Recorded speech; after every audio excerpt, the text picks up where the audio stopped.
They all are judging me when I'm lying on the ground. I've got no shelter, I've got no escape. My life is a prison and I can't run away. I feel it in my bones, I'm losing it. Hello and welcome to Taking Over. I am OLED Ed Fries, and I'm joined by the one and only, the natural Astrid Pizarro. Astrid, how you doing tonight? Doing a lot better than NXT was at least decent tonight. Yes, Parrish. That is the name of the show. How are you? I'm good. I enjoyed Latino Appreciation Night because that's what it really felt like tonight. I mean, think about it. In the opening few moments of the show, we get Dominic and Rhea backstage. So that's one. After that, we get in the Bentley. We get arriving Dragon Lee and Rey Mysterio, 2 and 3. We then get a match between Axiom, 4, and Mustafa Ali. Later on in the night, we're going to hear from Los Lotharios. That's 5 and 6. We see Roxanne at one point. That's 7. And then we have, the main event. So, I mean, it might as well be for NXT Latino Appreciation Night, because I don't know if there's any other ones on the roster that they didn't feature tonight. Other than Valentina and Electra will Lisa. be the other ones. And Elektra and Lola. Yeah. They did pretty good. And they got 7 on one show in 2 hours. That's more than any of the other shows are going to do. That's true. So. Yeah. But no, it was a fun night of NXT tonight. At least I thought it was. I enjoyed myself. Like I said, we start from the top. We got Rhea and Dom backstage with a promo last night at Raw as they get ready to come. Like I said, we also have Rey in the back of a pretty dope Bentley. I've never seen a Bentley that has the look of like an SUV. It looked pretty cool. You figure Rey would sport, a better Bentley, but it is what it is. He's got all those kids to take care of. He's got, Dom. He's got to make sure that he supports Dom through all this crap that Dom's going through, and then Aaliyah. I mean, Aaliyah has fancy taste. I mean, she was dating Buddy at one point, who's now with Rhea, and that's a whole circle and ball of wax that we don't want to get into. Dominic Fisher Price lowrider, that'd be great. We have Barry Monkey coming in saying, "Hello, everyone. If I was Garza or the other one, I'd wish I'd not featured on the show." You know what? I liked that segment. We'll get to that later. I really enjoyed that segment a whole hell of a lot. But our first match of the night is Axiom versus Ali, and I thought this was really fun. Lots of good back and forth between the two of these guys. Yeah. It wasn't anything fantastic for 90% of the match. I'm not calling him Scripps anymore. He's Reggie. I'm not down with the streets. I don't know him, so I guess I have to call him Reggie. Is that what it is? Is that the rule? I forget. Yeah. I forget if the rule is supposed to be one way or the other. I don't care. He's Reggie. Reggie, Lucian Price, and Bronco Nima all come down at one point. But again, in true NXT fashion, they come out, don't do anything, just sort of stand there, and then casually walk away, and nobody mentions the big hand. Yeah, I think the only thing that really happened was that Axiom got distracted at one point, but having Reggie there when he first noticed him. But other than that, there was nothing really anything involving all of them. Ali even got distracted at one point with them just standing out there on the ringside area. But the finish of the match comes when Ali goes ahead and accidentally grabs Axiom's mask and it starts to come off. Now, I will make a note of this. I didn't notice this. I had to go back and watch this after she asked. Mama Fries noticed something that I didn't notice. Ew. Axiom loosened his mask on the mat before the spot. About 2 minutes before the spot. She goes, "What's he doing with his mask?" I said, "What are you talking about?" I went back. And he's grabbing at the back of his mask and he's loosening the straps so that it can come up. Because as all luchadors know, if you've been a masked wrestler, the one thing that you don't want to do is, she really is a saint. I don't deserve such a wonderful woman in my life. But yes, he loosened the mask so that the spot could happen.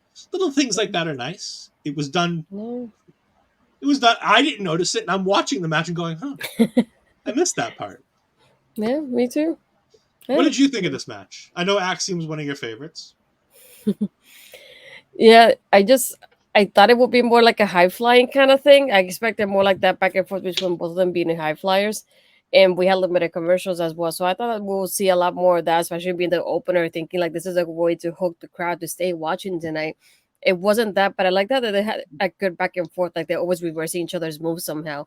And it just like at the point it was like, which one are they reversing now? Because that's how I felt like at one point. But overall, I like the match, and I already had a feeling and knew in my mind that Ali was gonna win it. It was just a matter how he was gonna win.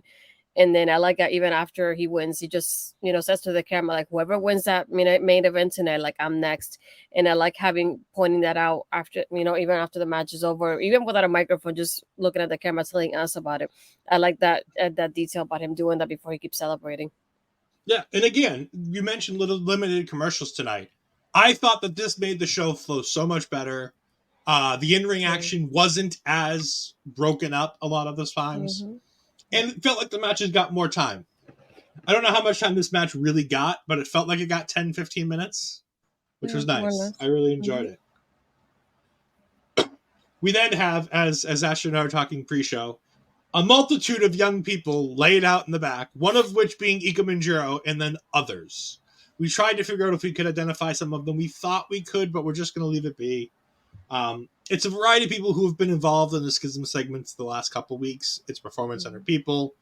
And then, of course, Ikemanjiro, which means we're getting some kind of Ikeman versus Joe Gacy match coming up at some point, right? Like, for some dumb reason, we're getting Jiro versus Gacy, right? I don't want it. But probably. Joe Gacy says he doesn't care what it takes. He will find the creeds tonight, even if it means turning NXT upside down, which is the name of his finishing move. The upside down. We get Kelani versus Blair. I have 2 words for this match. Extended squash. I feel bad because I feel like I understand where you're coming from. But I feel like even with that, the only thing I disliked about the match is how silent the crowd was. Because at one point there's somebody trying to cheer for Kelani. They don't know how to cheer for her. Like, let's go Kelani, and it just doesn't go with the rhythm. But I know they're trying. And I can hear them like lowly trying to go for that. And like nobody picked up on it, so you can hear kind of a little bit low as the match is going on. But other than that, it's quite silent, unfortunately. And I was like, but the match isn't bad. I like the match. I love Kalani's performance. I know she only messed up on the head scissors at one point, so instead of going around, she just landed. But they had a good back and forth. I feel like Kelani was showing more of what a badass should be compared to Lyra at this point, because she kept going for Blair, not giving her time to like breathe or have any distance there. She kept going right after her, after everything that she could. The only thing that really that's eventful, to put it like that, will be after the ending. When once Blair wins, that we have Dana coming in, taking off her belt. She's going against Blair, and then Blair just able to slide off out of the ring. And then when Kelani kind of taps on Dana's shoulder, Dana turns around with the belt in her hand, like she's about to hit her, which caused the crowd to go, "Oh!" That I'm like, finally they're loud. It's what made me think about this. And then that's when people started going like, "Oh, she's probably gonna turn heel on her soon." But that's the only thing that happened that was like a highlight in this match, or in this segment, if you want to call it. But it's the only time I heard the crowd louder than they were during the match, unfortunately. I mean, they've given us no reason to care about Kelani Jordan. Blair Davenport doesn't get a ton of crowd participation in any of her matches. And, well, Dana Brooke is charisma vacuum. My friend Rob comes in and says, heel Dana equals best Dana. There is no best Dana. There's only bad Dana and no Dana. And I'm sorry. When we get to her promo later on, we're going to talk about bad Dana, because my God, did she butcher that promo? Oh, that was a terrible idea. But like you said, I gave it 2 words: extended squash. It was good. There was nothing. There's nothing to talk about. There's nothing to write home about. It was give Kelani some spots to look impressive, while Blair Davenport carries her through the match. Because like she says, it's her 3rd televised match. She's not supposed to be good, so we're not sitting here and critiquing every little move. The whole point of this match and of her character is that she's learning, she's developing. not only is she in NXT as developmental, but that's the point of this particular character is that she's learning and developing. Mm-hmm. So you get to forgive her for some of the mistakes that she might make in the match. You get to have this little back and forth where you get to give her a little bit of grace. The fans get to give her a break, which is nice. Because God knows the IWC is not the greatest community in the world, as Dana will talk about later. But, no, Kelani did fine here. I wasn't unimpressed with her. But at the same time, it was 5-6 minutes, relatively quick. Wasn't exactly a squash match because it didn't take all of 2 or 3 minutes. I feel a squash match is basically no offense for the person who's getting beaten down. 2 to 3 minutes and the match is over. So in this, it's an extended squash. It's a showcase for Kelani Jordan, but all we're doing is putting Blair Davenport over and giving her something to do. Yeah. We get Von Wagner backstage, and we got Parrish in the comments saying, "Vacuum serves a purpose. How dare you insult vacuums that way?" Yeah. And we have Barry. Bland and inoffensive was my thoughts on the first 2 matches. They weren't bad, but didn't care. Would they have been any better if you had Johnny Swinger about there? Because bland and inoffensive is essentially what Johnny Swinger is to me. Like, I don't care about Johnny Swinger. He's funny, but when he wrestles, I give no craps about him. And the only reason why I do that is because Barry's an Impact fan. So I have to relate it to Impact in order to have the best. But if you were talking about an AEW match, you would look at me and you would compare it to something in NXT because that's what I watch. Mm-hmm. So when I talk to Barry, I compare it to things in Impact because that will make the best communication between the two of us. And how dare you? And by the way, all the 3 of the 4 people that we've talked, 3 of the 5 people we've talked about are much better wrestlers than Johnny Swinger. That's true. Parrish, bland and inoffensive is Dwayne Johnson comparing whatever the fuck Dana Brooke tries to be. Dana Brooke, I will give Dana Brooke this every time. She tries so hard to do this job. All right, moving on. I agree. She gets that "you tried" medal, but that's about it. Von Wagner. We get a Von Wagner segment where we go ahead and Von Wagner is Wait. I saw it. I'm sorry. Huh? What? Eddie Edwards of all people? No, I'm out. Eddie Edwards is not bad. Johnny Swinger's boring. And No, but he's saying bland and inoffensive is Eddie Edwards now. Eddie Edwards now. American Wolves Eddie Edwards is a sight to behold. And if you haven't seen American Wolves Eddie Edwards and you only know this current version, you're missing out. Because honestly, this current version of Eddie Edwards is the worst version of him that I've ever seen. I think he's trying to say he's not wrong. I don't know why heel's not wrong. But anyways, he's. Von Wagner. We're going to talk about Von Wagner for a minute here. Von Wagner talks about how Bron, picked him apart and started making fun of him. He goes, "People have been making fun of me all my life. It gets me down. Yeah, it hurts. It sucks. I don't like it. But you know what? Von's going through a table today." And then I see the shirt and I'm like, oh God, he's got a fucking catchphrase. Yeah. I don't like the shirt. He's going to get tabled. I don't like it. No. And as if you haven't seen it, Denise Salcedo, look up what ass getting tabled means on Urban Dictionary, and I don't think WWE did their research. No, clearly they did it. Nothing new there. What? WWE doesn't do research? Are you sure? I mean, we have Gunther. Gunther's great. Sure. The prison used for Dominic Mysterio's vignettes is perfect. Yeah. There was nothing Auschwitz about it at all whatsoever. Incredible. We have Noam versus Tyler Bate. Astrid, go ahead and talk to me about Noam Dar versus Tyler Bate, right? Yeah, it was amazing. Do you have anything more? It was amazing. She's coming. Yeah. I will look it up incognito just in case. Yeah.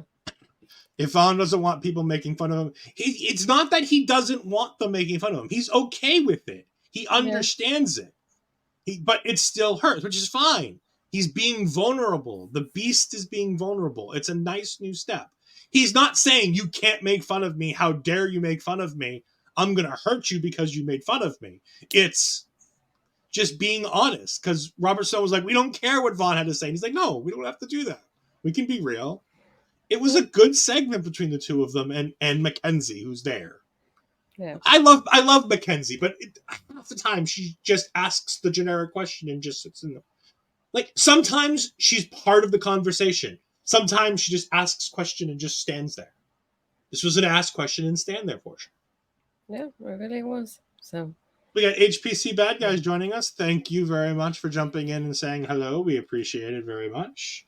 I have down here, Noam Dar has a bottle of Noam special stuff in his corner that they were giving him. It's a water bottle full of, I'm assuming, water. Sure. What, do you think he's juicing?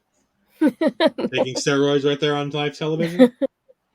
No kidding. In the first round, Vic Joseph is trying to explain to Booker T about how the cup isn't Noam Dar's.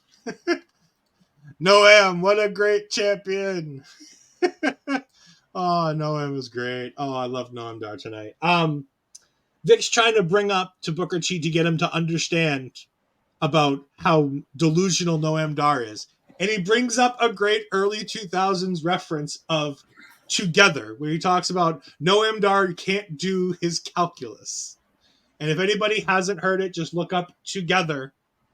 And you plus me equals us. Calculus. It's a dated reference, and I don't think Vic understood what he was talking about when he made the comment. But good for Noam Dar. First round, uneventful, nothing really happens. Tyler wins an early fall in the second round to go up 1-0. In the fourth round, Tyler goes ahead and jams his leg when he tries to do something, which gives Noam the... My buddy, best song, You Plus Me Equals Us. It's something. I introduced it to Astrid during the show. And yeah, that's one of the few ones I did not know about. And I wish I still didn't. You're welcome. We get our first commercial break at around 8:30 into the show. So about half an hour into the show, we get our first commercial break, which is fine. With the exception that it takes up the entire third round, it's a fine thing. We get Noob and Co saying hello. Hello, Noob. We got the Conspirator saying, oh, he's saying what's up to Noob. No. And there we go. That's the one I wanted. Hello, it's my favorite duo on all day. Yeah, I was going to say. Yeah, no, wait. I was going to say this one. I was going to say there's a reason why I didn't go for computer science. I don't like math. So we're even. Yes. But it takes up most of the third round is the commercial break. The fourth round is, like I said, where he tweaks his knee and that they put him in the knee bar. And he stays in the knee bar for a good 30 seconds trying to reach the ropes. And then he goes ahead and... I love how we're talking about how we love Mav. Oh, it's great.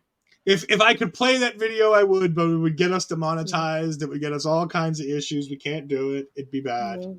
But it's fun. Noam wins the fourth round. Early in the fifth round, though, it goes back and forth.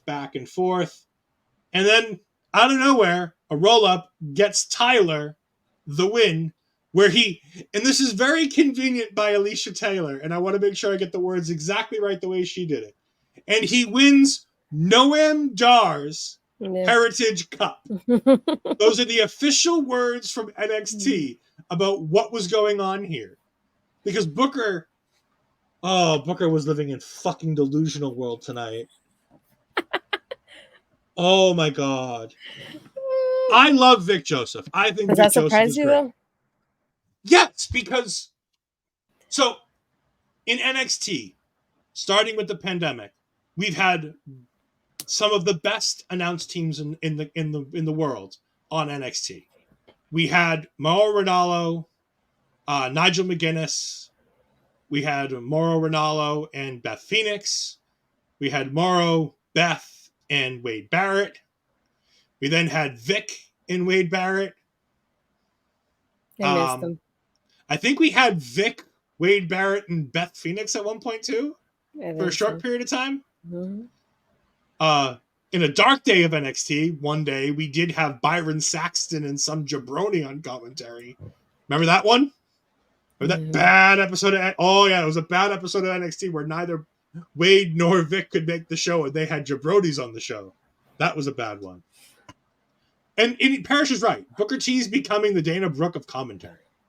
And this is the reason I said from the get-go when it was announced that I didn't want Booker T in this commentary table because I just can't take it. But no, half this match was trying to explain things to Booker T, which is just the worst thing about the shows.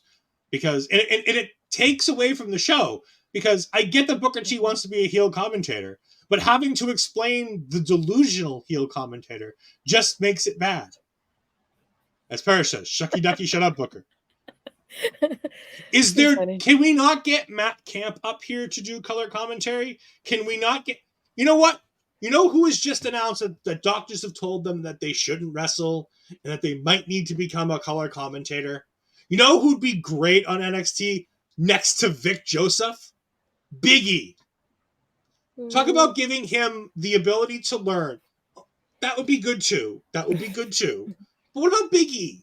Big E is potentially going to have to move to a commentary position anyways.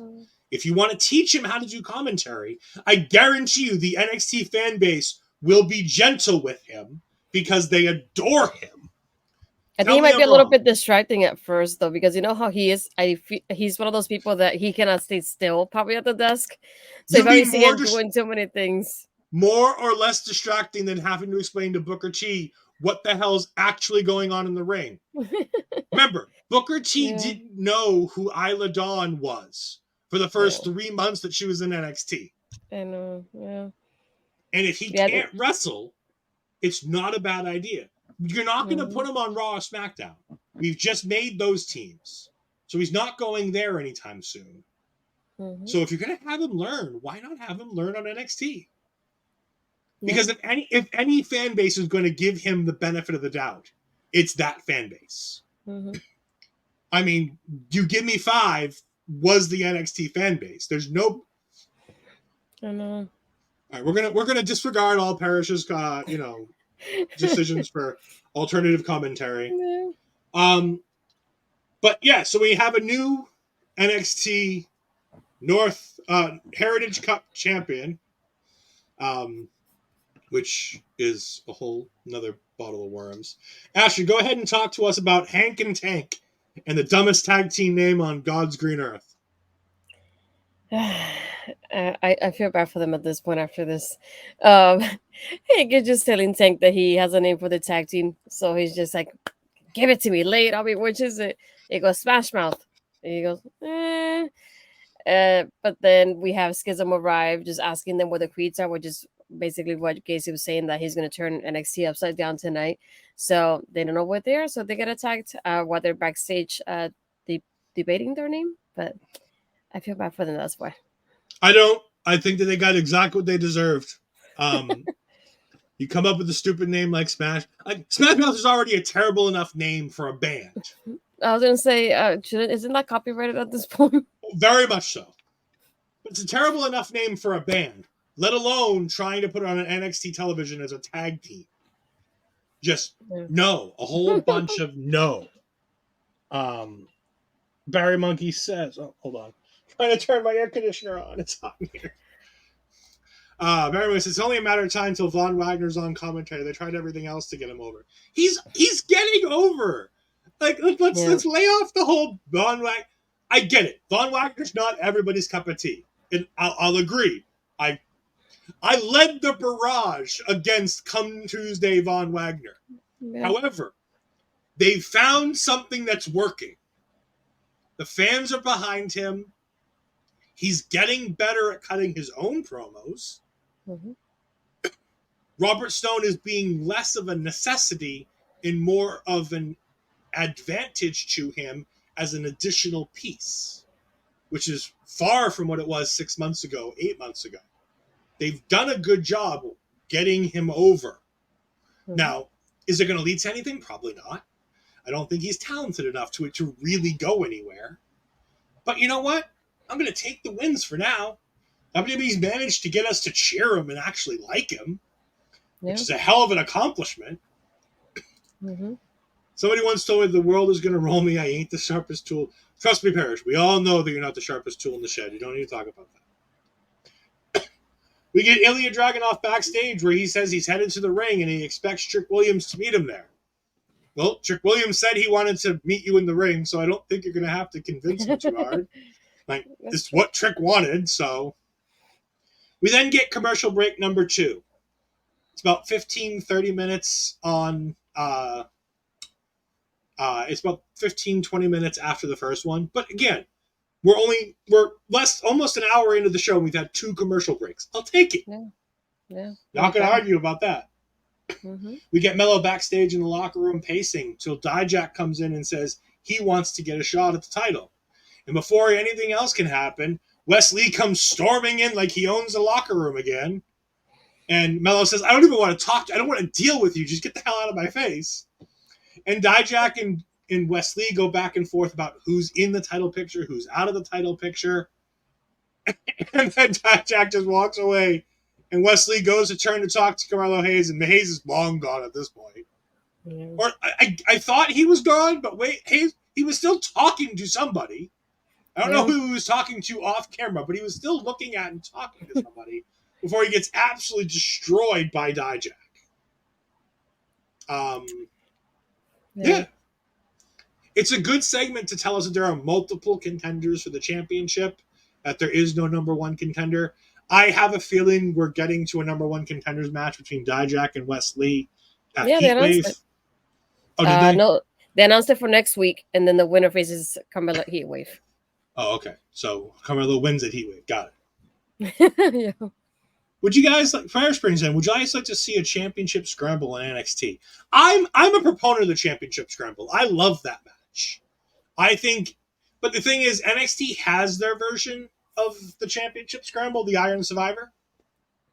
So I don't know if we do it again so soon. But that kind of fills the role of the championship scramble. It's a 25-minute match.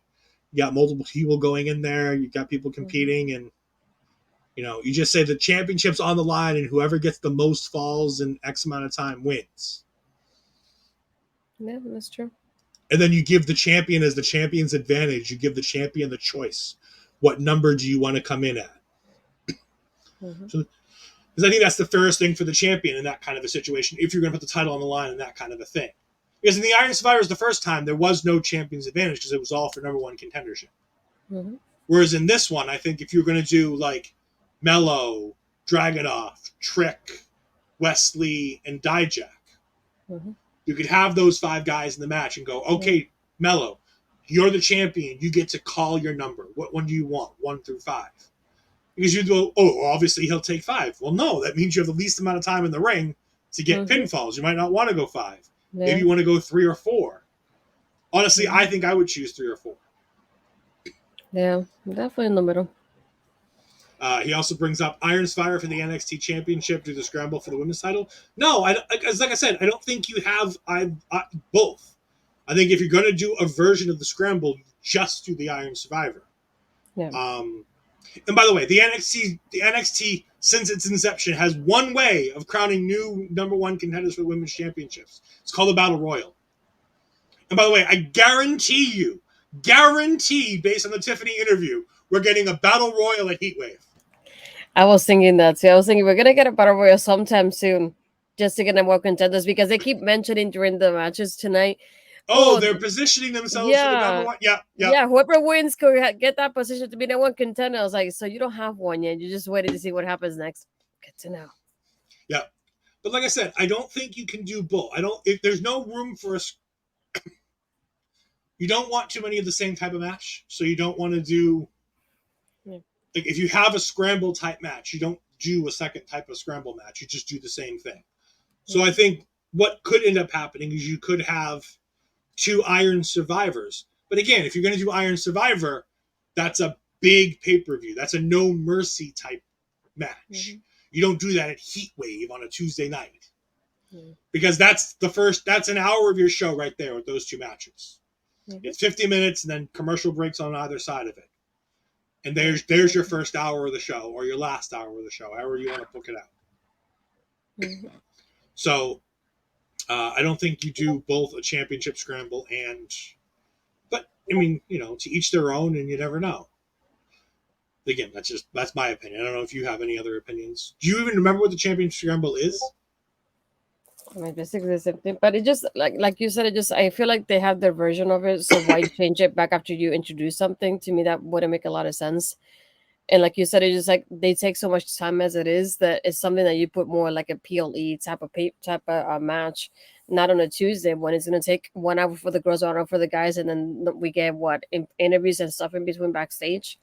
I feel like it won't give it the time it needs if you do it just on a regular Tuesday. So I think it's best if you do it on one of the PLEs somehow. If you do Yeah. it, Yeah, but if you're gonna do one of those matches, you don't. It's specialty matches. It's tough, I don't know. Maybe, I think we just have to agree to disagree.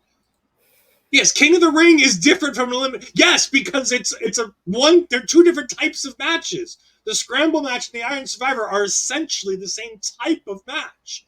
Yes, they're different, pair. Anyways, moving on. Ilya comes to the ring. He blames Trick for losing at the pay-per-view. He tells Trick he wants Trick to come out there. Trick says, "Look, I know you blame me for losing at the pay-per-view, but you're the one who lost Mello." He's like, collateral damage. Sometimes things just happen in the wrestling ring. And he goes, I didn't hit you with the championship. You ran into the championship. that was my favorite part. You ran into the title. You ran into it. It's your fault. You're the one who got angry. You're the one who went ahead and did this. And he's poking the bear, or in this case, the dragon, trying to get the Mad Dragon to come out and give him a match. Because, ironically, Ilya wants to talk to Trick, but I don't think Ilya wants to fight Trick. I think he's wasting, because as Ilya would basically put it, he's wasting his time. He's already fought Trick and beat him down. He doesn't need to do it again. Yeah. But Trick's like, no. And so I put in my notes, Trick wants X match, because he's like, I want to prove this, I want to prove that in. Yeah. And I'm like, oh, he's going to give us a specialty match. And then they just like, I thought I missed it. Yeah, I thought I did too. I had to go back and listen. I'm like, nope, there's no specialty match. It's like, here, I won this match against you. And I'm like, which is it? I thought it was going to be Fight Pit. To be perfectly honest, I thought it was going to be Fight Pit. I was waiting for him to give me a little bit more clues. And then he goes, yeah, I won the match against you. He wait, and I'm like, okay, which is it? I still don't know. I'm like, did he think he said it? He did it, and that's what happened. I was wondering if that was a mistake or that was made on purpose. If he did that on purpose or not, because it seems kind of bizarre. How do you keep mentioning like I want this match with you, but you don't mention what the match is though? I don't know. Apparently he just wants a match. I thought he wanted a specific match because it sounded like he was gearing up to ask for a specific type of match and then doesn't. Yeah. We get Bron Breakker, not Bron Bron Wagner. Bron Breakker walking backstage. But first, nice to see her again on NXT. Kelly Kincaid. Kelly Kincaid back on NXT. She's not normally here, is she? No, she's been like rarely like that. But like she does Level Up and she does like digital exclusives, but she typically doesn't do on the show stuff. That's normally a Mackenzie thing. Yep. But Kelly Kincaid's back there, and she goes ahead and asks Bron about what Von Wagner said, and he asks what he said. He goes, ha ha! Yeah, no, I don't care. And walked away. I mean, for him it is. Parrish says do it straight up and just let the match build. I agree. But I don't have no problem with it being a match, just a straight match. It just seemed like Trick was going to ask for something special. Yeah. And then didn't. It's like we were waiting for the name of the match or the type of match he wanted. He just never said it, so we're like, now maybe? But no. Ilya Dragunov is pretty much Ivan Drago in that segment. Trick is getting the Apollo Creed ending anyway. I don't know if they're going to kill him on screen. That seems a bit harsh. Don't know if they're going to kill somebody on screen. I know people don't like Trick, but if he dies, he dies. Seems a bit harsh. This is not Impact, okay? Yeah, only Impact kills people. And when's the last time WWE killed somebody on screen? No, don't answer that. Yeah, I was gonna say you don't want. We're not gonna. Oh shit. Put a note in here to edit the 35-minute mark so I can actually take that out of the YouTube cut. It's like, don't want that in there. This is when we get commercial break number 3. And we come back to Astrid's favorite segment, my least favorite segment. So, Astrid, I'm going to let you talk about this. Oh my god, I need a moment to recover from this one. No, I love this moment. Just we have Roxanne backstage, just talking to Ray, and he tells her about the Great American Bash. It's like, oh, like I like the match and how it went. You know what the next thing is? And she's like, yeah, I know what the next thing will be. And I like having her giving her like that encouragement and that support. And I love how even then instead they just like level into each other right there in their height too. And then he excuses himself and he goes over to Thea of all people, which I was not expecting when it was out of her at first. No comment, sir. Hold off. Hold off. I know you don't like it, but wait. Um, I'm sorry. Barry just threw me off. Impact has himself has died 4 times. Okay. But anyway, he's talking to Thea, telling her about the loss, and just like he's like, I know what it's like to be an underdog. Just take that moment and uplift yourself. And he's like, you will do. Like you will do better in the future, and then you'll be champion. Just be patient. And then she's like, "Can I ask you a question?" I was waiting for her to ask him for some advice about her situation. And she goes, "Do you still love Dom even after everything he's doing?" I'm like, "Why would you ask him that? If I was a wrestler and had a moment with Mysterio, I would not be asking about Dom." I'm sorry. That's the only thing that threw me off about her. And then he just like contemplates it for a moment. He just I know he's in with not a great company right now, and I understand what's going through him right now, but he's gonna understand sooner or later who his real family is. But then he just leaves, and then we get Andre Chase and Duke Hudson. He's like, "Oh, you just talked to Rey Mysterio, the Hall of Famer." No, now you can tell me. So I have a lot on this segment, believe it or not, because when I hate something as much as I do Thea Hale, I tend to take big notes on some of her stuff. So we have Roxanne talking backstage to Ray. That's fine. And then I have in my notes, he goes and wastes his time talking to Thea Hale. Thea's starstruck and can't stand out the fact that she's Thea Hale, even though he addresses her by name. He literally calls her Thea, so she knows who she is, and she still introduces herself as Thea. Yeah. She's annoying. Ray tells her to breathe, talks to her about being the ultimate underdog and about how, that he can see the heart inside of her and that if she believes in herself and be patient, that she too could be champion. She then asks, as you said, if he still loves Dom. And here's Ray's exact quote. That was the side that Ray gave, not me. He doesn't like who his son has become right now. He's made some bad choices and he's hanging with the wrong people. But hopefully someday he will realize who his real family is. They go ahead and part ways. Chase and Duke come over and say, "Oh, how great was it that you were talking to Rey Mysterio?" And she goes, "Yeah, unlike you, he wouldn't throw in the towel," and storms off. Now, I don't understand where she got the idea that just because he still loves Dominic, that he wouldn't have thrown in the towel. But because he's not giving up, in a way. It's a stretch. It's a big stretch. I know, but that's the only thing I can think of. She's dumb enough to go to Chase U instead of going to a real university, so it is what it is. I loved Ray talking to you. It's amazing. No. Actually, it is great. It's great to see, because these are the types of things that happen backstage at wrestling shows all the time. All the time. She's young and she isn't always right. Hey, the internet, did you hear that? No, I agree. It's great to see veterans helping out the young stars. Personally, I wish it wouldn't have been Thea Hale. I personally wish it would have been somebody that I appreciate a little bit more. But I do like the idea that it's Roxanne Perez in the beginning, and they were going to go and do something. Like, I'm curious what they were going to do. Did you hear what they wanted to like? We got like part of the conversation. They were going to go somewhere, and he says, "Hold on, I have to go do something first." So it wasn't the match with being a Dragon Lee side in that match either. No idea. We then get the Bron versus the Bron Wagner match. Bron versus Vaughn. This is where I'm going to go ahead and put up one of Barry's comments from earlier, because this is where I agree with it, to the point where me and Astrid have no notes for this match. These first three words are the things that me and Astrid would say about this match.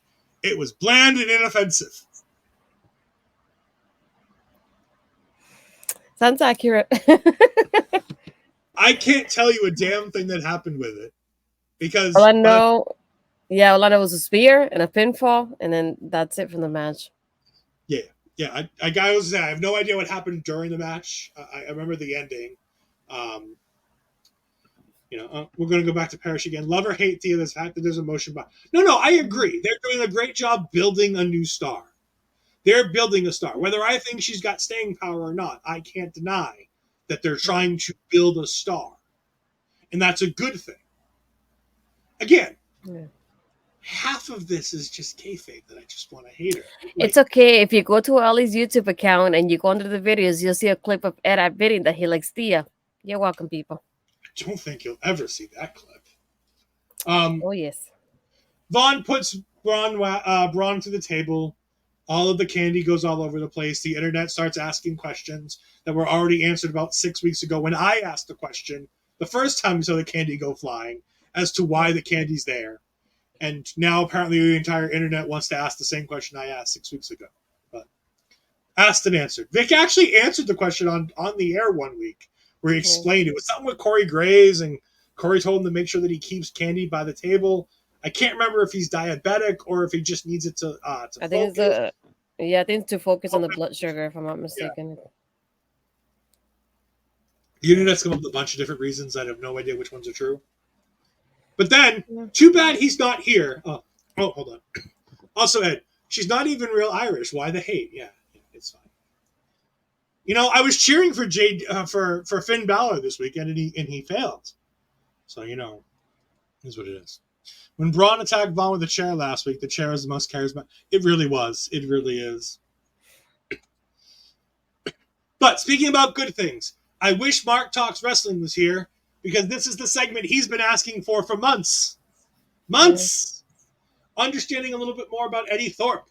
Also, Mel, this is your favorite segment, so if you're here, go ahead and drop your heart, because I know that you're going to love this segment. Mm-hmm. Eddie Thorpe comes out, and he says when he needs grounding, he comes to the woods. And right now he's come to the woods to isolate and listen to his bruja, or his life force.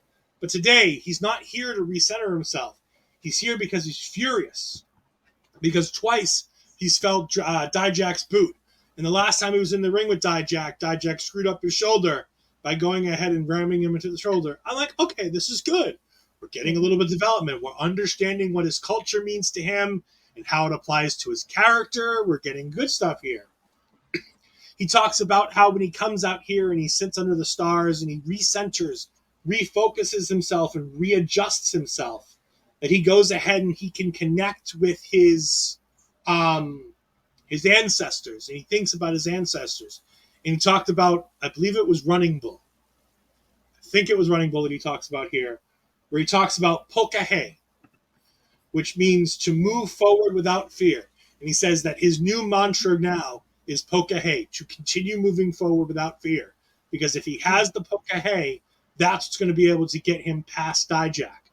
And I'm like, finally, 6 months now, we finally get. Now, granted, we still have no idea what all the DJ crap's about, but at least we're getting a little bit more with his Native American roots and things like that, which is nice. Parrish jumping in saying it's the blood sugar, KOR type 1, and Bobby Fish always carried an inhaler for him and put it in the turnbuckles or areas for Kyle O'Reilly. I love how they all care about it. It's heartwarming to hear. So there you go. I wasn't sure. Like, I remember he said it. He mentioned it that Corey Graves was the one who told him just to have a bucket of candy at the table. Yeah. And I wasn't. And I knew that if it's candy, it's typically because of blood sugar, but not always. Yeah. Because, like I said, a lot of people chew on the candy to help them focus and keep their mind right by having a repetitive action that they can keep doing over and over and over again. It's one of my ADD techniques to help me focus, is that I chew on things. So I have a lot of chewing gum around my desk at work. We get Dom and Rhea backstage, and Lyra comes in and she talks about how she did what Rhea wanted, which is exactly what Rhea wanted. It's about manipulation. And she looks right at Dominic. It's about manipulation. Huh. Foreshadowing. But she goes ahead and she talks about how that Rhea manipulates people. That she's the reason why Dom's champion. And she's the reason why he keeps his championship. And that maybe tonight she won't do anything. And Rhea tries for a lot of that match. She tries not to do anything. Yeah. Perry says it's the sugar that's important to help with the insulin. Yeah, no, it's absolutely. Somebody who's diabetic, the sugar does help keep the insulin levels. For him, it's obviously that his sugar gets too low as opposed to too high. The insulin shots are typically because your sugar gets too high. If you have constantly having to have sugar on hand, it's because for some reason, one way or the other, your sugar starts to go too low. And that's one of the reasons why somebody would need to carry sugar on hand. Parrish also says it's all about the manipulation and how you play. I mean, whatever works for Rhea works for Rhea. If you got it, flaunt it. If you can manipulate men with it, good for you. But I like the point of not only when she says it, she looks up at Dom and he looks back like, "Oh, who are you talking about?" And she's like, "You use people," and she's like, "Practice what you preach." Does mommy have to come to the rescue? And I like that part of it because you can tell even when she's outside, she's kind of screaming. She's holding herself because she doesn't want to do anything about it, but she does in the end. Yeah. We get our fourth commercial break of the night here, and again, it's really nice. We have our fourth break, and it's pretty decently late into the show. I want to say we're about 9:15, 9:30 at this point, which is unheard of. We haven't had break, come back. It's. I wish they would do this more, but again, the more that we get these better TV deals, the more of these big name stars, the less we're going to see things like limited commercial breaks. Because if advertisers are paying more for spots and the network's paying more for the programming, it means they're going to want to get more back for it, which means they're going to have to run higher priced ads, which means we're not going to get picture-in-picture, which means we're not going to get limited commercials nights for NXT. Could you imagine them trying to do this for Raw? So first we get health class and now we get advertisement. Sure. Where's CSU certificate at this point? Yeah. We also have Parrish. But what about woman manipulation? Astrid, help me out. Say that. Yeah, I won't. We get the schism backstage at the D'Angelo's, and they ask if they know. And the D'Angelo's say, "Of course we know. We got all the info." They say, "Well, where's the creeds?" And they go, "We don't fucking know where the creeds are. Why would we know where the creeds are?" Well, you said you guys know. We go, "Yeah, of course. We know lots of things. We know that Tiffany Stratton's going to star in the next Barbie movie." To which I was like, "Oh, God, now I have to go see the next Barbie movie." I saw the first one. I don't want to see the second one. They also say that Dragon Lee and Wesley are distant cousins. And I'm like, yep, I saw that one coming. It's about time somebody made that joke. Yeah. They say that before Metaphor, Oro Mensa was rejected from Cheishu, which I have a feeling is true. I have a feeling it was probably a segment where he was in there and he got kicked out and we just never noticed. And then, of course, we have the fourth one. Tyler Bate doesn't know where he is half the time because, and this is where they step in, the next phrase are going to be because he's too high. But we get the schism stepping in, talk about wanting the tag team championships, and Joe Gacy says, no, stay on focus, stay on mission. And I'm like, wait, what? So the tag team titles aren't good enough for you now? You want to beat up the Creed so badly that you won't just take the tag titles? What the hell's wrong with you? The titles are backseat to the Creeds at this point. To people who aren't even on the NXT roster anymore. Mm-hmm. I totally said that to make Ed try to say it. Yes. Because I got high.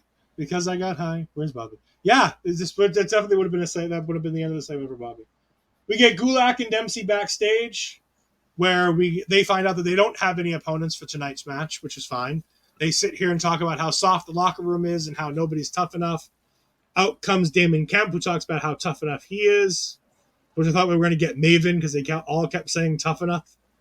and so I really thought Maven was going to come out there. Oh gosh. Because there's nobody else from Tough Enough really left. I mean, Sonya Deville just tore her ACL. Speedy recovery, Sonya Deville. Mandy Rose got fired, so no more Mandy Rose.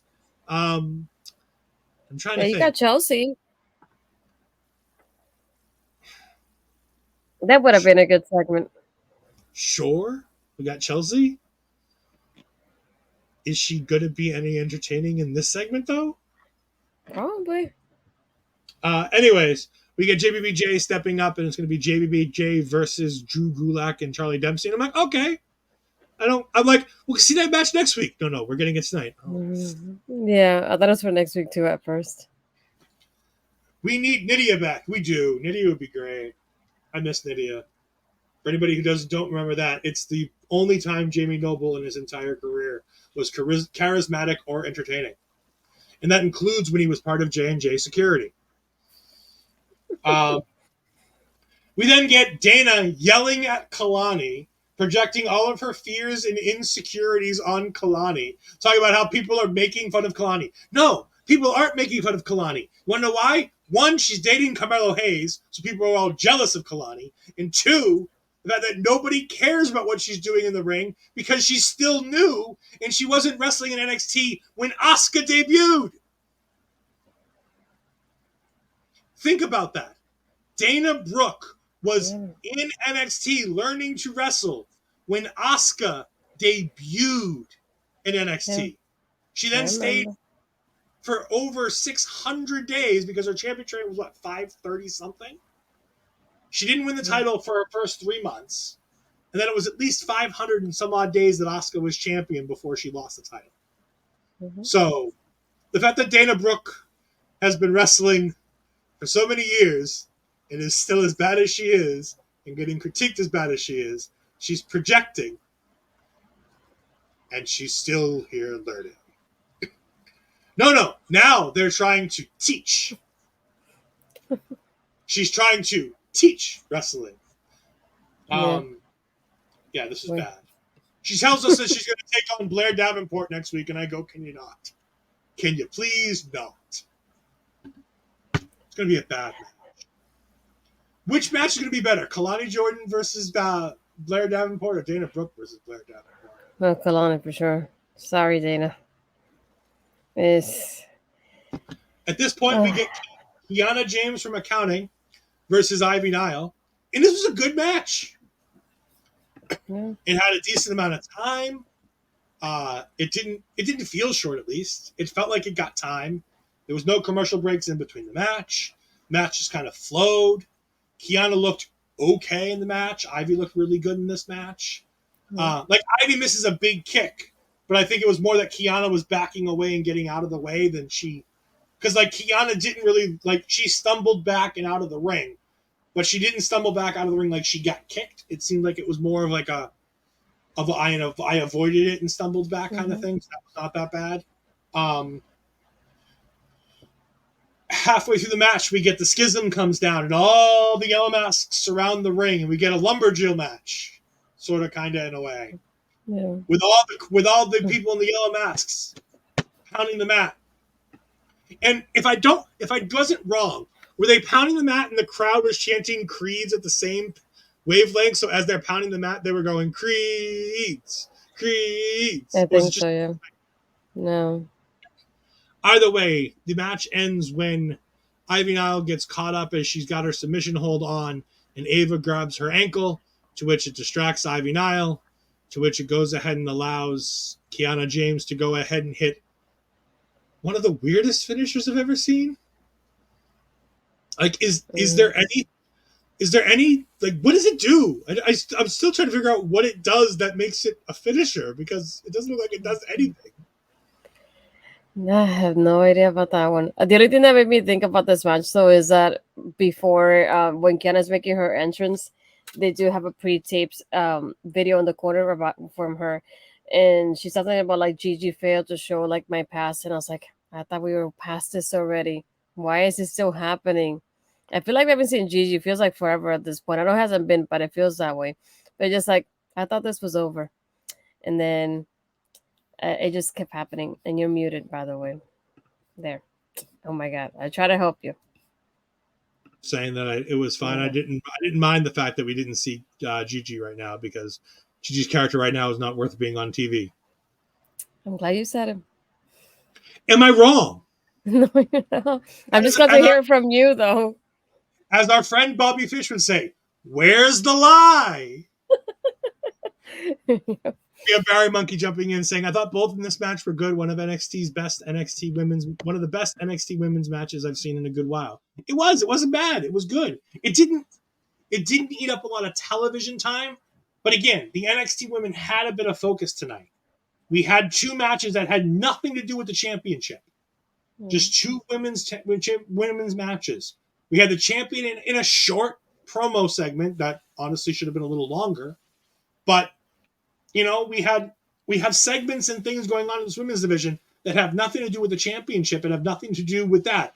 Other stories going on where you don't need Tiffany there every week pushing a story or having a 5-minute segment to go ahead and push her next title defense.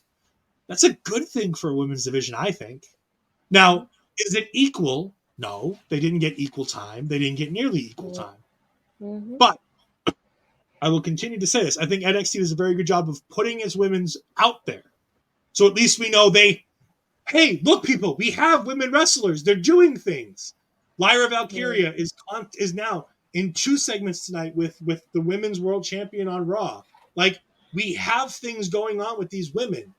So while maybe not equal, there's at least things going on and the women are getting stories, which is more than most other companies can say.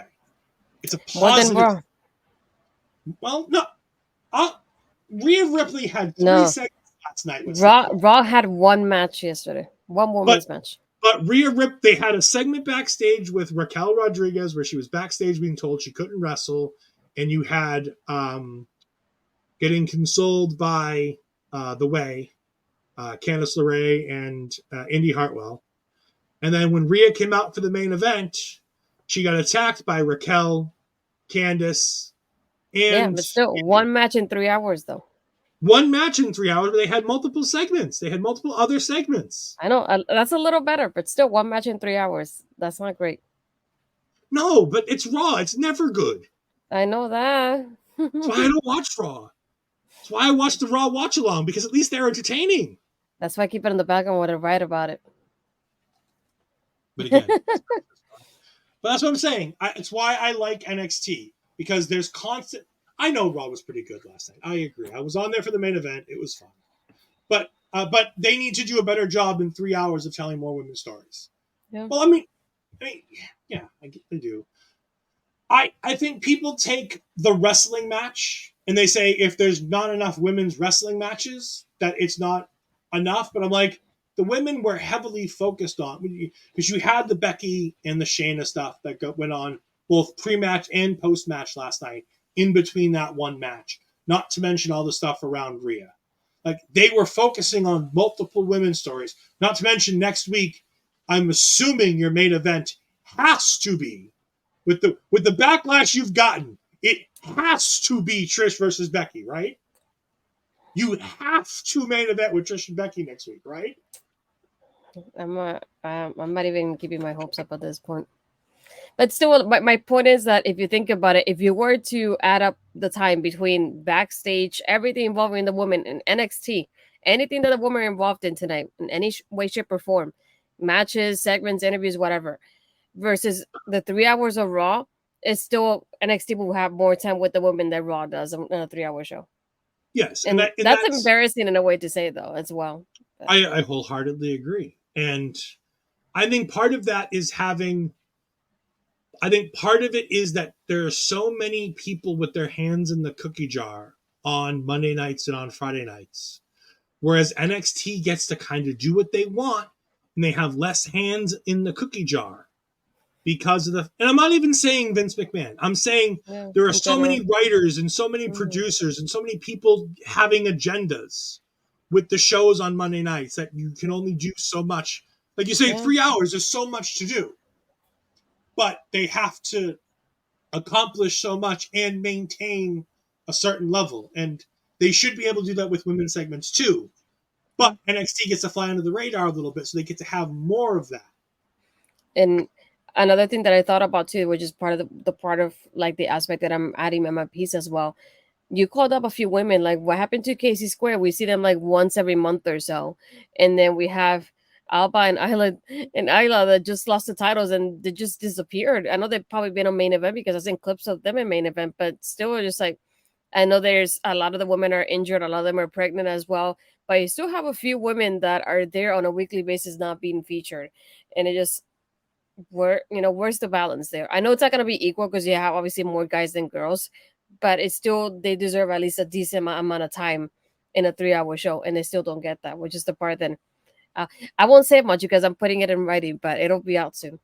No, I agree. And you're more than welcome to say some of the things that you want here. I mean, Yeah, but if I'm writing it, I might as well check out the writing.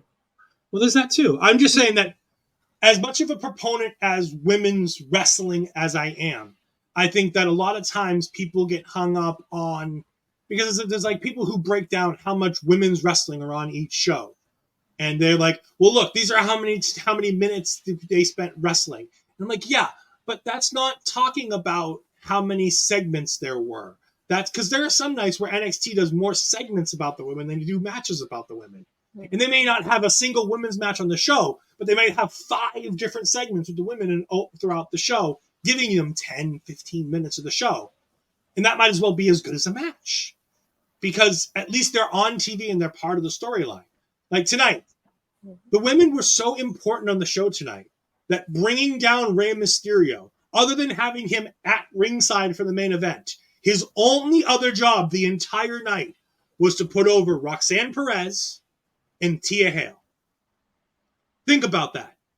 The entire thing that they did with Rey Mysterio tonight on there is to put over Tia Hale and Roxanne Perez, to put them on camera with him.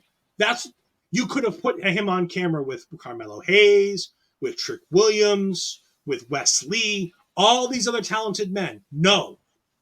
They chose 2 talented women to get that rub from Rey Mysterio. Came out wrong, but you understand what I'm trying to say. Mm-hmm. You get the rub from Rey Mysterio for Roxanne. You get that screen time with Rey Mysterio. Let's put it that way. But in the wrestling term, it's a rub. I know, but it sounds better. But you know what I'm saying? Like you'll never see that in a figure with women's wrestling times or things like that. But that's vital. Like Rhea Ripley spending time dealing with Lyra Valkyria is important to women's wrestling. Because as much as we don't like Lyra Valkyria, it's them investing time with Rhea Ripley to put an eye on Lyra Valkyria. You're putting eyes on these talents by using big names to give them credibility. You know what you used to do with that with? The Undertaker. There was a segment that, and John Cena famously talked about it, where John Cena, after he has his match with Kurt Angle, he's getting congratulations from everybody. And there was a conversation out back where Undertaker asked Vince and Bruce Pritchard, do you want me to go shake his hand? Why would you do that? It'll get the kid over. And like, all right, if you feel like it, you go do it. And Undertaker walked over there and shook his hand and asked him his name. That's the same thing we got tonight with Tia Hale. Rey Mysterio telling her that she can be a potential champion. Having Rey Mysterio there with Roxanne Perez. Putting over those young talents with a star like Rey Mysterio. That's the kind of things that you do. Yeah, and as Perry says, to get that interaction that improves their position. That's exactly what you do. Yeah, that's the one I wanted to put. Okay. Yeah, Casey squared on Unholy Union for a feud over the tag titles needs to happen. I agree. I don't like seeing Casey squared. I'll huss and fuss about seeing Casey squared on my TV. And it's not only those women, those two women's tag teams, they're the only ones you got on Raw right now. Yeah. With Raquel and Liv sort of kind of tied up with Rhea, you have no other women's tag teams other than Casey squared and the Unholy Union. Yeah. That's another thing. It's just the fact that I feel like they called up a few ladies and then they brought up so many ladies and then I'm not saying they have to use every one of them because it's with the time frame. I feel like of the call-ups so far, the one that's been the most successful out of the recent ones has been Zoe because she's been used properly every single week, whether she's wrestling or in a promo interview, whatever. She's the only one that has been consistent since debuting on the main roster. So it's like that's something that I would like to see every now and then with some of the other girls too. And it's just like Paris just said in the other part of the comment, and it's like they need the opportunity, to show that they can improve on everything, and just like you don't get that. And it was like before Raw this week, the last time we saw Candice and Indy was for that match that were there for like not even 5 minutes because they got eliminated by Chelsea and Sonya, I believe it was, for the Now Contenders match. So just like, and then before that, when was the last time we saw him before that as well? And it's just like, what's been happening? Nothing on that end, at least. And it's just sad because I'm like, Candace is already somebody that is so talented. She not only for herself, but she can put over the younger ladies. And we see her having a brawl with Rhea after not seeing her for a few weeks. Yep. And Barrett brings up an interesting comment, and I'll say that the comment, I disagree with the comment only because if a company can't do one, they can't have the second. And then I'll put up the comment. I look at how many men's titles there are, and I see how many women's titles at all, and it says it all for me. Here's the thing. The men's titles, you have to have more of them because you need to have something for people to fight over. You need to have something for people to tell stories about. You can only tell so many non-championship stories at the same time with 40 people. When you have a women's division of 5 to 7 people on a roster, you can't have 4 championships for those 3, 2 champions. I don't even think you can have 2 championships on the same show for those women because you need to be able to tell non-title stories and championship stories. And Raw and SmackDown can't do either at the moment. So, whereas by NXT, I feel like you could have an NXT Intercontinental or a Women's North American Championship on NXT because I feel like doing enough.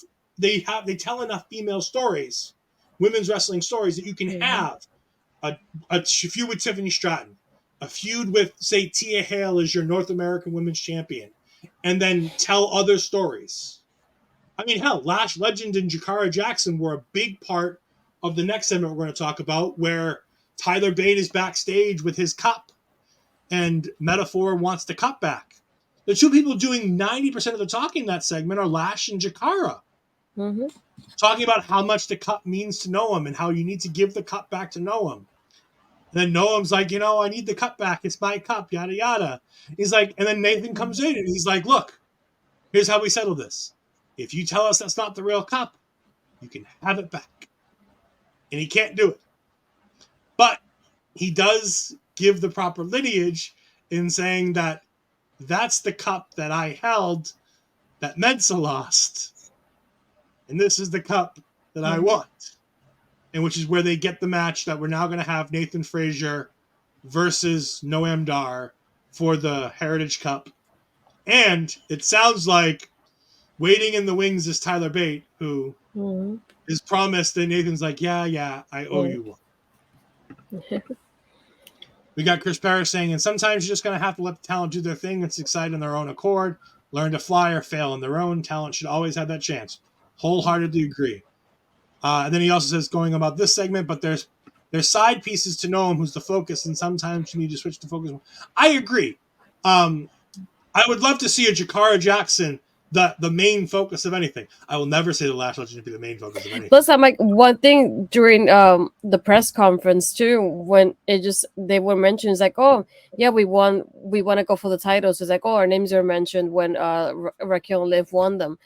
It's like, yeah, we want to go against this team, and like they name a few teams. They're like, our options are endless, and I was like, no, they're not. No, that's first. I was like, you have a limited amount of people, but they mentioned Jakara and Lash, and I was like, that would have been something interesting to see. And just like one thing, and this is like one thing that I mentioned in my writing too. This is before Sonya's injury.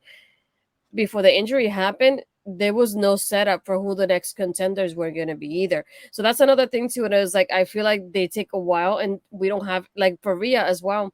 It's just that part of, like, it kind of supposed to be Rhea and Raquel, but then they injure Raquel. So technically she still doesn't have a contender for her title because, Raquel's not the official number 1 contender either. So it's like you have Rhea as a champion, and then technically you had Chelsea and Sonya as champions with nobody to really go against them yet because it hasn't been stated on screen or off screen in any way, shape, or form. So that's another thing to it. I was like, at least with NXT, you can kind of see that something's happening because, like we said earlier, during commentary, they kept mentioning, "Oh, this person's victory will probably put them in the number one contender kind of spot." Because even though we don't know who it is, they're kind of teasing that it could be any one of them of these ladies. But on screen on Raw and SmackDown, we don't get that for them. Of even kind of giving us like a clue as if, oh, these could be the next ones. Like we don't have anything built in that shoulder way either. So that's the other part that I think is also interesting with the timing. Yeah, there's just a lot of stuff going on. Close enough. It's as close as we're ever going to get to a rant from Astrid. That's true. She doesn't get angry, people. She doesn't get angry. She only gets angry when I tell her that I'm going to replace her with somebody new. We skipped the segment here where I skipped the text segment between Los Lotharios, which I thought was fantastic. You have this great like back and forth text exchange where Humberto apologizes for what he said. And he's like, I get it, but I wish you wouldn't have, walked out on me like that. And they go back and forth, and it's great. And he's like, grandfather wouldn't be pleased. He's like, why do you keep bringing up grandfather? Yeah. And it makes you remember that not only are these guys Los Lotharios, but they're from a wrestling lineage. They're not only are they cousins in the Los Lotharios, they're, it's Angel Garza's dad is Hector Garza from WCW. Their father, Hector's father, is the grandfather they're talking about, who was a professional wrestler before Hector was. And apparently was a champion because he had a nice looking championship belt on in the picture that they both had. But I love how the fact that grandfather would be disappointed in us, Humberto says. And Angel goes, we should be making him happy and honoring him as opposed to making him unhappy. And it sounds like we're going to get him back and forth into a nice little, back into a good spot. And I'm like, that's great. Because again, it brings more, Latino talent on television, which is nice. But it dealt with the inner emotions that they're feeling. And it's giving them character development without having them anywhere near a wrestling ring. Yeah, because I think for them, it's another thing that I know, obviously, everybody sees them as a tag team, but I think people forget that they're actually are like real life cousins. And I was like, it reminds me of like wrestling has more than one royal family. Yes, they do. So that's another thing too. It's just like, I think people forget that they're cousins. So it's like, I think it's something that kind of should be brought up more in that sort of way to give us that connection between them too. It's like they're family. So they're not only they're connected like in the ring, but like outside of it as well, because they grew up with this. So it's like, I want that to get highlighted more often. It's like, I bet people forget that they're actually cousins. So like you have the royal families, like you have the Rhodes, the McMahons, the Anawahi, the Guerreros. Those are your royal families of wrestling. And that those are your kings and your queens. And then you have, your dukes and duchesses might be the I'm sorry. I'm not going to sit here and put the Gardas on the same level as the Flairs and the Rhodes. Like, come on. I know, yeah. So Barry brings up, it looked like a segment on a TV show aimed at teenage girls. Just because it involves texting doesn't mean it's teenage girls. I loved the idea that these guys can't talk to each other. They can't talk about that emotion. So it has to be via like text, and it's a back and forth thing. And like even at one point you see Humberto like hesitant about sending the text. It's being like, is this exactly what I want to say? Like dealing with emotions is an important thing. And as guys, we don't typically do it well. So to see this back and forth where they're dealing with their emotions and they're dealing with their problems and their family stuff, it was nice to see. Is text the best medium for it? Probably not. But it made for an interesting television product where you kind of got that nice back and forth, especially for two guys whose English isn't their first language. So it made it a nice little back and forth where all they had to do was pretend to text things. And they tell the people who are writing it in Spanish, maybe what they want to talk about and how they want to portray it. And then it gets translated properly to the English language. Like they can both speak. Like, don't get me wrong. They can't, it's not like they can't talk. But it basically like myself is not the native language, to put it like that. Yeah, exactly. It's like English isn't their first language. They're probably more comfortable talking in Spanish than they are in English. And if his promo's in Spanish, it's a lot worse than. Don't get me. It's a lot worse for the audience because 90% of the audience won't understand and won't read the subtitles. Whereas if there's no audio, the people would rather just read the English to see what's going on. And there is a slight difference there. Real No. Okay, real no. I'm a real adult and I almost never call people. No. I feel like me and Astrid talk almost every day. Yeah. We talk through this show, and maybe once a month outside of this show do we talk like face to face audio wise. Everything else is through text. Yeah. It's like comparing English to buttons. Oh, we do a little huddles on Slack. That's another thing we do too. That's what I'm saying. That's the only time we talk is, or when Astrid's at work and she can't type and she just voice messages me. Yeah. But again, I respond in text. Yeah. Like I don't respond in other voice messages. So it's a. But we then get, if I remember correctly, what is the next segment, Astrid? Okay. Tiffany so Stratton, after, right? No, but after the exchanges, so we had the metaphor thing. I like the part where Nathan goes about the Spider-Man meme, and he looks at the camera while he's talking about it too, which is funny. No, then we get Dragon Lee and Rey getting ready to come to the match, and Dom and Rhea are shown backstage too. But then before the match happens, so we get Tiffany, and this interview, it wasn't what I hoped it would be, because again, like we said, we only saw her on a TikTok last week, so I was thinking this will be like a good way to set up whatever was coming next for her. And even she gets interviewed, I think it was by Mackenzie. She goes, "What's next for you?" She said, "Well, I won the match, so I splurged on my stuff, and I bought this, and everything was pink because pink is so in right now." I'm like, "Yeah, I wonder why." And then it was all about her clothing. Oh, I bought something that was blue, but I don't know what to match it with. And it's like everything was about clothes, and I was like, this is not what I wanted my champion to say. Come on. Just like I wanted her to give a little something, like talk about Thea once more and then move on to like, yeah, let's see who I'll face next, because I still don't know kind of thing. And it just not happened. So I didn't like it. Sorry. I liked it because it's entirely in character.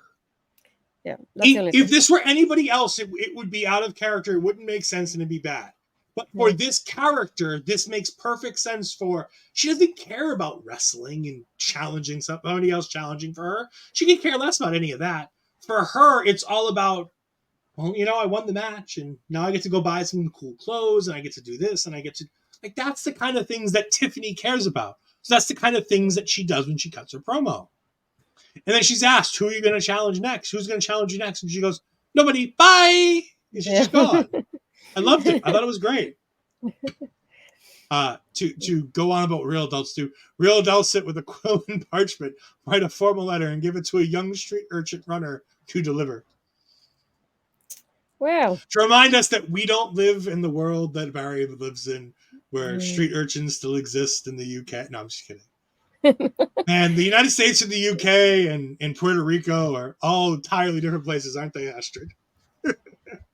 Very. And then after this, was when we had Trick outside, and then Wes is pulling up in his car. He's like, tell Carmelo I'm going for him after I deal with Dijak. He's like, you tell him yourself. He's like, I will. And then he just keeps going. I was like, okay, then what was the point if you're gonna tell him yourself? And then when he just turns around, he's met with Damon and Gulak and Dempsey. And they have a back and forth, and he calls them an Oompa Loompa. And he says, yeah, and Charlie in the Checker Factory, like, if I'm going to get advice from people, it's not going to be from you. And then he just leaves, and then Miles arrives right next to Gulak, and he goes, you're late. Like, you shouldn't have been late. And I feel bad for Miles, because I'm like, he obviously, like, Gulak has to look at him while he's talking to him, so he can read his lips. But, yeah, it's interesting now seeing Miles in the fold, and, like, with this little group now all of a sudden. Yeah, it's nice to see Miles Bourne out there. And then we get the main event. Dirty Dom Mysterio with Rhea Ripley versus Dragon Lee with Rey Mysterio in the corner, and it was fantastic. It was every thought we thought it would be. Dominic Mysterio was fantastic. Booker T was an absolute nightmare on commentary, and Vic Joseph spent half the match trying to explain to Booker T that Dominic Mysterio cheats to win, and Booker just doesn't seem to understand anything. Mm-hmm. But no, it's a great match. Dragon Lee has a fantastic outing. And Rhea tries her hardest not to cheat, not to get involved. There's a couple times when she wanted to, but she didn't, and Dom almost lost. And you could see she's learning from the Paul Heyman school of being able to react on the outside of the ring. I think she's been watching those Bloodline matches to watch Paul Heyman, because she's starting to learn from him with the facials that she gives on the outside of the ring. Yeah, she was like, as Dominic's wrestling. But at the end of the day, she goes ahead and uses the Women's World Championship, the same belt that won Dom his title, to go ahead and retain it here against Dragon Lee. And Dominic Mysterio retains. And after the match, Rey's in the face of Dominic, and Rhea gets in between the two of them. And Rhea's picking on Dom because she knows Dom won't hit her back. And all of a sudden, Lyra Valkyria comes in from behind and absolutely blasts Rhea Ripley. She drops her title. They brawl for a little bit. Dom and Dragon Lee brawl. And it looks like we're getting a heat wave, a tag team match between Rhea Ripley and Dominic Mysterio against Lyra Valkyria and Dragon Lee. And great. You know what? At least Dragon Lee's going to get 2 big wins on PLE type shows, because there's no way they have Dragon Lee lose that match. That's true. Barry Munga says, it's strange to think that useless idiot from a year ago is now the greatest heel in wrestling. It really is. Dominic Mysterio is doing such a good job. And his in-ring stuff is getting so much better. Like, as an in-ring talent, he is doing fantastic work in the ring. I'm so excited to see what he continues to do. It's really, really good. But yeah, it's absolutely fantastic, and we couldn't be happier to see him attempting to do his best. I just want to go ahead and shout it out because I didn't have the Twitch back end and our thing doesn't say it. Thank you, Corey MLB, for going ahead and subscribing with your Amazon Prime to the Olay channel. We greatly appreciate it. Thank you very much. But we're pretty much done with the show, so we're going to go ahead and play you what comes next the rest of the week from Olay, and then we'll be back to tell you where you can find us later this week.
Back. And Astrid, where can we find you? I like how it says X on it now. You can find me on Blue Sky on Twitter as Astrid Pizarro, and then Threads and Instagram at Astrid Pizarro 20. Hopefully this weekend you'll get my new piece from Body Slam and my NXT review for Women's Wrestling Talk. Yeah, and then if you haven't yet, Ladies Fashion Showcase, we did it this past week. It's on my YouTube channel. We talk about, but we talked about a little bit here again, the hashtag that we want equality, hashtag that we women deserve better, discussing that. And it might be who, and also kind of predicting, I would say maybe, who we want to answer Deonna Purrazzo's challenge at Multiverse United that's happening soon too. You can find me on the X at EdFries12584. I don't need no Blue Sky. You can't find me on Instagram or Threads because I already got a nice little shirt right here. You don't need that. You can find me on Twitch for my gaming content at EdFries2002. You can find me every Tuesday night here with Astrid Pizarro as we talk all things NXT. We got Heatwave coming up in 2 weeks, in about a month or so. We've got No Mercy coming up. We've got a great guest lined up for the pre-show, and we even have a guest lined up for the post-show. So go ahead and Ah. definitely check that out as we got it going on. Remember that you can always go ahead and get your energy boost if you want energy like me and like Astrid by going to wwenxt.com and using the promo code OLEPODS to get 10% off your order. Otherwise, you can go ahead and just scan that QR code and go straight there and use the promo code when you get to the cart. OLE Pods, it gives you 10% off your order. All flavors are pretty much back in stock right now. You got your Rocket Pop, you got your Blue Raspberry. Those are one of Parrish's favorites. My favorite is 1, 2, 3 Watermelon. You can go ahead and get the Blood Orange. That's Mel's favorite. All kinds of good stuff there at rogueenergy.com. Use the promo code OLEPODS to get 10% off your order. It's fantastic stuff. Definitely go check it out. You can also find our local establishment at all these wonderful places. Ole Podcasts, and most of them are local establishment on the other places. We are a fantastic group of people that have all kinds of great shows, so make sure that you're checking out all kinds of great content. But we're going to go ahead and do a raid. Parrish, who are we raiding to? Parrish. Parrish. We're going to go ahead and raid. Okay, we are. I wanted to make sure I get confirmation, so I didn't see any confirmation on that. We're going to go ahead and raid Tia Trinidad. So all of you people go see Selena Vega, Tia Trinidad, and go ahead and send her love and wonderful, wonderful messages from us. And we will see you guys next week. Goodbye.